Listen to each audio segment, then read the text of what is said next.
menitik beratkan kepada bahwa kesuksesan saya hari ini adalah karena doa orang tua saya, karena ibaratnya berkah dan rahmat Allah yang Maha Kuasa yang luar biasa gitu ya. Dan tentu juga mungkin dengan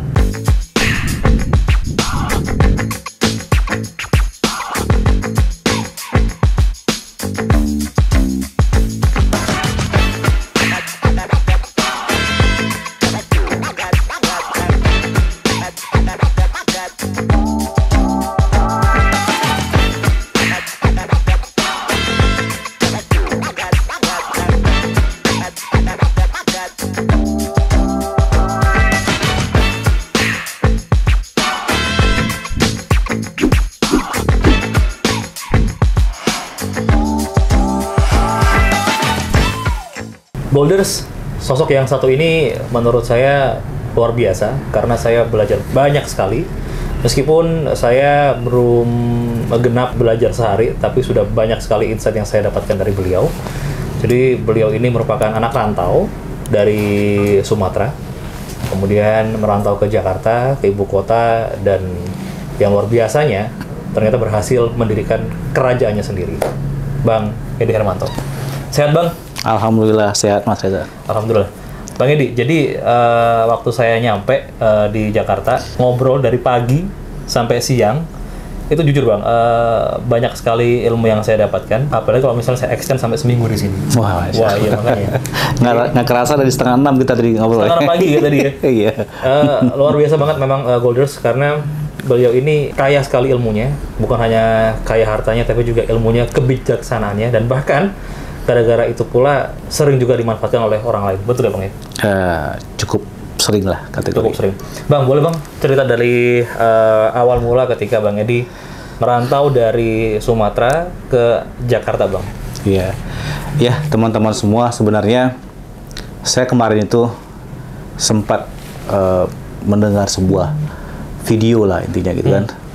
Intinya jangan lagi mengungkit masa susahmu ketika kamu sukses gitu. Ada semacam itu yang saya ingat. Tapi sebenarnya tujuan kita membuat video ini adalah bukan untuk mungkin saya sulit dulu saya bikin itu. Iya. Bukan seperti itu ya, tapi karena kebutuhan. Betul. Kebutuhan dari apa namanya teman-teman mungkin butuh. Saya butuh. Pengen tahu, iya. butuh inspirasi atau apa. Jadi kurang lebih cerita yang akan saya sampaikan ini apa yang saya alami sendiri gitu. Ya, tidak diwarnai dengan bumbu-bumbu dramatisir atau apapun lah judulnya gitu. Jadi sebenarnya saya udah sering ceritakan, cukup sering saya ceritakan di berbagai seminar, apakah itu offline ataupun online gitu ya. Mungkin ya kalau misalnya apa yang saya ceritakan itu tidak terrecord dengan baik, mungkin teman-teman butuh sebuah konten yang menceritakan secara lengkap, mungkin 30 menit ataupun lebih lah gitu ya. Jadi teman-teman semua, pada 2001 saya berangkat ke Jakarta itu nggak modal dari nol. Jadi kalau misalnya dibilang dari nol itu salah gitu. Jadi saya modalnya 500.000. 500.000 itu untuk ongkos busnya, 180.000 untuk bayar kosnya, 180.000. Tersisa 140.000 sebagai istilahnya modal dasar, modal awal saya di Jakarta gitu. Jadi saya ibaratnya memang bukan orang yang bersekolah tinggi gitu ya. Hanya modal nekat gitu ya. Dan kebetulan saya punya teman yang baru resign juga dari toko emas gitu. Dari situlah saya ibaratnya satu kosan dengan beliau itu. Lalu beliau dipinjamkan misalnya emas ataupun berlian oleh toko emas yang mungkin masih saudara dengan beliau itu, satu kampung gitu ya, dipinjamkan misalnya harga 2 juta gitu kan. Minta tolong jualkan misalnya ke Cikini ataupun Pasar Baru ataupun Pasar Melawai Plaza gitu kan. Ya itulah, kita kalau misalnya kita gambarkan hari ini, artinya itu semacam reseller ya. Ya, kalau bahasa di pasarnya dulu orang sebutnya freelancer atau tukang catut.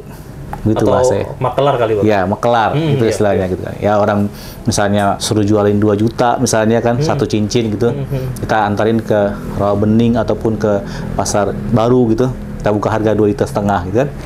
Begitu misalnya orang nawar gitu, misalnya dia nawar 1,8 juta gitu, lalu kita laporkan kepada yang pemilik emasnya, berliannya, Bang, ini ditawar 1,8 juta, kira-kira bisa kita jual nggak?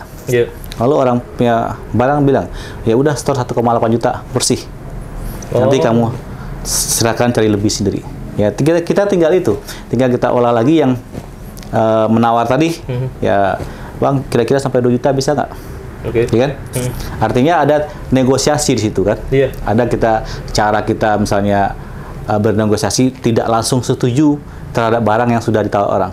Ini konsep psikologis nih. Apabila suatu barang dalam proses tawar menawar, orang baru sekali nawar, kita langsung kasih. Orang yang nawar akan kaget dan merasa seolah barang itu dia beli mahal. Oh, iya. Oke. Iya. Jadi begitu saya minta lagi, oh saya nggak berani 2 juta, ya udah 1,9 aja kamu bayarin tuh, 1.900.000. Artinya kan ada margin buat saya 100.000 untuk saya bagi berdua sama teman saya kan, 50.000 gitu. Jadi orang bisa membeli ngerasa murah 1,9 juta, tapi dia bisa merasa membeli kemahalan 1,8 juta. Karena konsep psikologis tadi, begitu 1,8 juta dia tawaran pertama, saya langsung kasih. Dia merasa kemahalan. Kok langsung dikasih nih? Jangan-jangan saya nawar kemahalan nih. Tapi karena saya ada tarik ulur tadi kan, ya udah 1,9 kalau mau, udah saya bayar. Dan dia merasa ikhlas di situ, berdasarkan ilmunya dia, berdasarkan taksiran dia gitu. Ya udah, lanjut di situ. Jadi kembali pada cerita tadi, 1 bulan pertama itu memang saya habiskan untuk menjualkan barang orang gitu. Belum sampai ilmu saya untuk membeli sendiri dan juga uangnya nggak cukup gitu. Ya, tapi dalam proses itu saya belajar.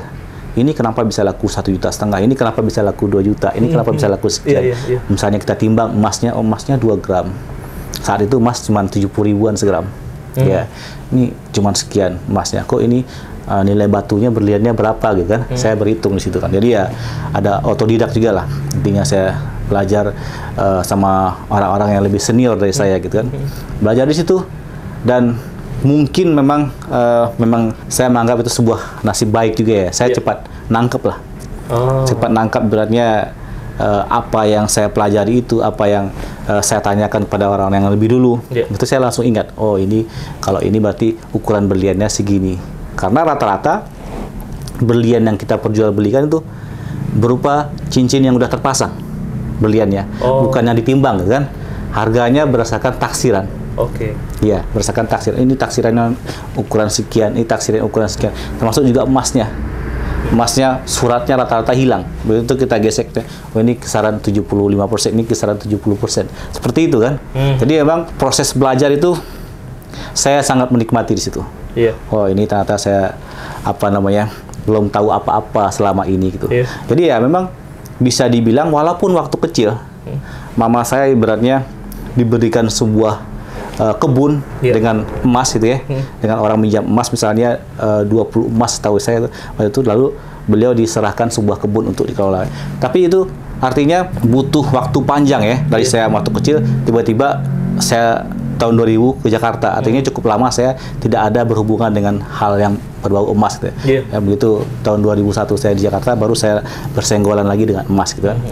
Ya artinya pada tahap belajar itu 1 bulan 2 bulan pertama saya baru belajar, belum mampu untuk membeli sendiri karena memang ilmu nggak cukup dan juga uang nggak cukup. Dan bulan-bulan berikutnya barulah saya mulai berani nyali nih beratnya ya, karena memang cukup banyak teman-teman yang berjualan berlian dan emas itu sekian tahun, sekian puluh tahun, belas tahun, tapi dia hanya dapat ilmu jualannya. Dia cuma dapat ilmu jualannya, tapi tidak dapat ilmu berliannya, nggak dapat ilmu emasnya. Jadi cuma jual-jual doang? Iya gitu, orang minta berapa, dia lebihin segitu, misalnya orang minta 10 juta, dia buka harga ke tempat lain 12 juta, nanti tinggal proses negosiasi di situ ya. Jadi cukup banyak dari para pedagang yang hanya dapat ilmu dagangnya, tapi tidak dapat ilmu emas dan berliannya gitu. Ilmu emas dan berlian yang dimaksud Bang Edi apa itu, Bang? Ya, jadi ilmu emas dan berlian yang saya maksud itu adalah kita bisa menaksir harga suatu cincin berlian ataupun emas hanya dengan melihat dan menguji ala kadarnya gitu. Oh, kita bisa memutuskan harganya sekian.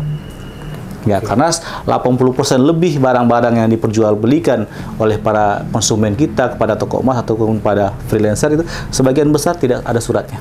Iya, betul. Ya, ini menjadi catatan juga buat teman-teman konsumen ya gitu ya, untuk lebih berhati-hati menjaga sertifikat dan juga surat-surat perhiasannya gitu. Karena ini sangat penting. Ya, kalau misalnya ilmu kita kurang, kita sangat rentan ibaratnya dipersoalkan oleh para toko emas ataupun pedagang emas. Oh, ini nggak ada suratnya, paling saya berani terima sekian. Padahal seharusnya barang kita bisa lebih dari itu. Ya, gitu. Bang. Jadi, kalau boleh tahu latar belakang pendidikannya Bang Edi ini apa sebenarnya? Latar belakang pendidikan ya? Iya. Ini maksudnya akademisnya nih ya, bagaimana? Ya, akademis. Apakah memang sebelumnya punya background di bidang emas atau apa tuh?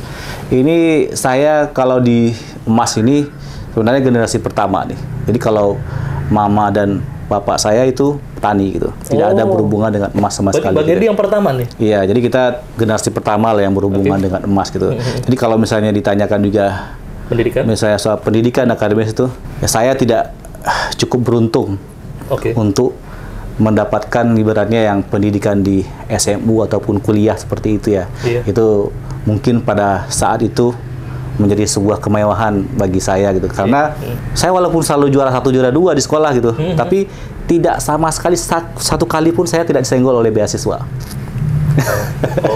Karena emang begitu mungkin perjalanan nasib kita sampai mengantarkan kita pada hari ini. Ya kenapa ini kok saya nggak pernah dapat beasiswa sama sekali padahal saya juara 1, juara 2 selalu begitu aja, nggak pernah ya. Ya mungkin pada zaman itu yang dapat beasiswa adalah anak guru atau segala macam, karena sedangkan saya cuman keluarga petani miskin lah ibaratnya gitu ya. Mungkin ya kurang mampu gitu kan. Jadi saya tidak berkesempatan untuk melanjutkan sekolah ke SMA walaupun nilai saya nomor 2 tertinggi. Saya ingat waktu itu NEM saya 44 dan yang tertingginya 45. NEM itu mungkin Mas Reza nggak ngalamin NEM ya, nilai evaluasi murni gitu ya. Jadi nggak sempat ngerasain. Tapi intinya saya mungkin pada tahap tertentu saya mungkin menyesali kenapa saya tidak bersekolah tinggi dengan teman-teman saya lain yang lebih beruntung gitu ya. Tapi pada hal lain saya juga merasa saya harus mengejar itu. Ini kesempatan saya untuk mencari ilmu, ini kesempatan saya ibaratnya pada saat teman-teman saya sibuk kuliah menuntut ilmu di akademis gitu ya. Saya ilmu dari yang langsung saya alami di alam. Maksudnya apakah itu ilmu dagang ataupun segala macam gitu. Ya langsung praktek lah intinya kan, bukan pada tahap teori gitu ya. Dan alhamdulillahnya ibaratnya kalau hari ini misalnya teman-teman saya ada yang jadi dokter atau apa, saya pun di dunia emas dan belian tuh mungkin nggak profesor kan? Ya mungkin ya minimal ada gelar lah gitu kalau seharusnya di dunia emas dan belian, karena cukup banyak juga yang jadi murid-murid saya gitu. Maksudnya entah itu diakui atau tidak, saya nggak peduli soal itu, karena bagi saya yang seperti yang sering Mas Reza dengar, yang paling penting sikap saya kepada orang lain, soal dia kepada saya seperti apa, saya nggak terlalu peduli gitu. Ya. Bang, berarti kalau Bang Edi masih ingat usia hijrah ke Jakarta itu usia berapa berarti? Itu saya usia 21 tahun. Berarti kan Bang Edi pendidikan terakhir kan di SMP berarti nih, di bangku SMP. Selama dari lulus SMP sampai usia 21 tahun itu ngapain itu? Jadi saya sempat ada, kan di Padang itu bukan di kota Padangnya, saya di kampung gitu. Saya sempat juga ibaratnya merantau dari kampung kecil ke kota Padangnya gitu kan. Ada juga usaha-usaha yang coba saya jalani, misalnya berhubungan dengan logam juga, bisnis toko aluminium misalnya, kayak etalase segala macam gitu. Dan itu begitu saya jalani itu, saya bangkrut karena emang